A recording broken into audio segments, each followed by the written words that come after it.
们来看一下第一部分，计算器的基础操作。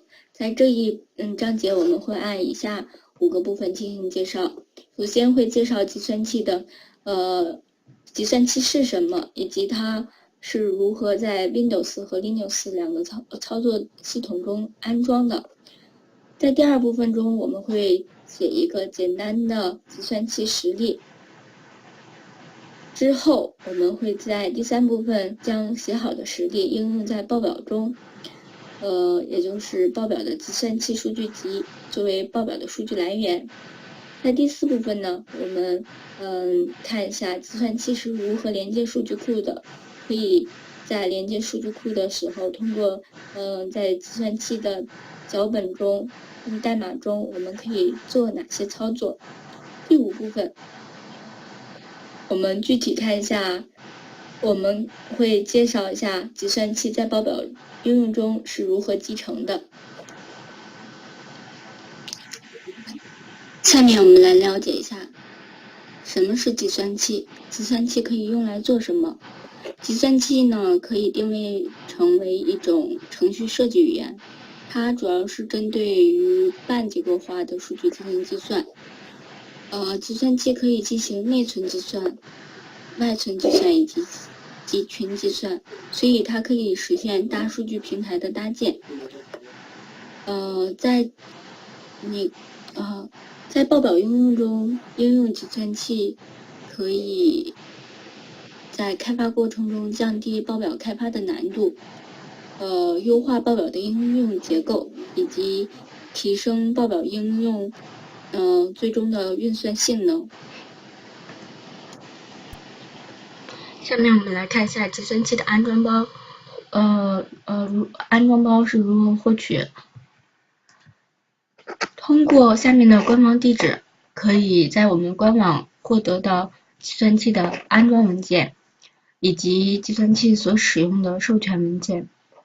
在学习过程中所用到的相关的教程、函数帮助和代码参考等。获得到安装包之后，我们来看一下在 Windows 下要如何安装。Windows 的安装包是以 exe 结尾的图标如图所示。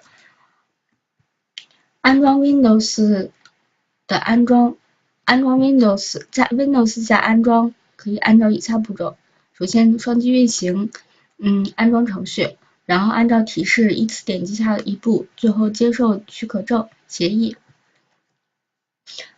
然后选择安装路径，点击安装，最后完成安装，这样就已经完成了在 Windows 下的安装过程。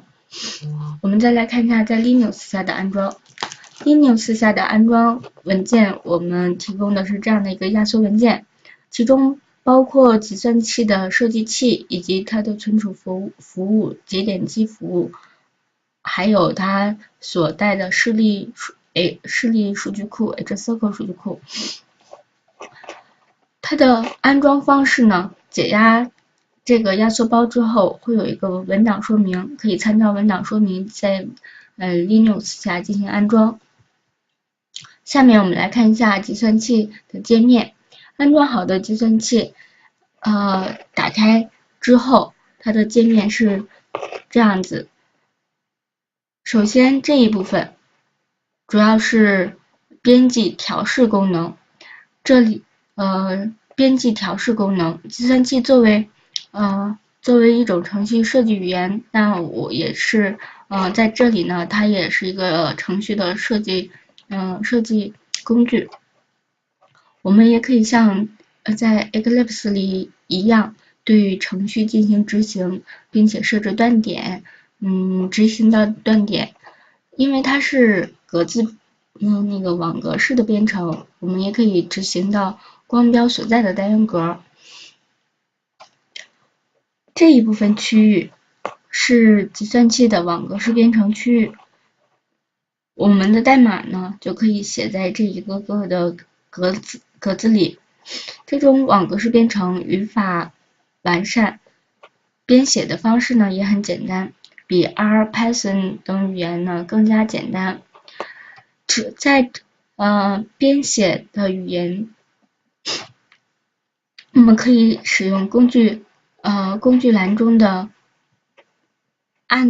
工具按钮执行相应的代码。执行过程中，它的结果集呢都存在格子中，所以我们在点击某一个格子的时候，在右侧的这个面板中可以查看到对应的相应的显示结果。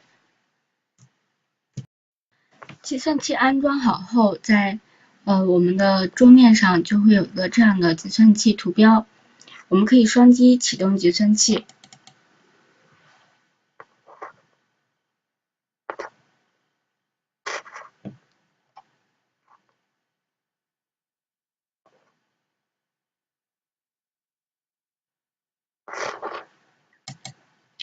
在这里是我们的菜单栏，当我们点击这个新建之后呢，它就可以是一个单独的一个就是我们就建了一个计算器的 DFX 文件。计算器的文件呢以 DFX 扩展名结尾。当我们新建了一个计算器文件之后，我们就可以通过上面的工具条中的相应的按钮对其中的代码进行执行编译。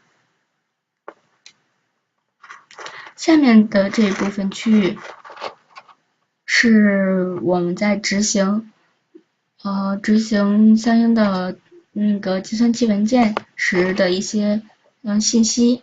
当执行开始的时候，执行开始和结束都会在控制台输出。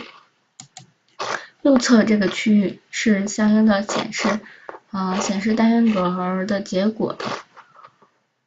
右下这个区域呢，则是可以看到单元格的一些网格变量、任务变量、全局变量等变量信息。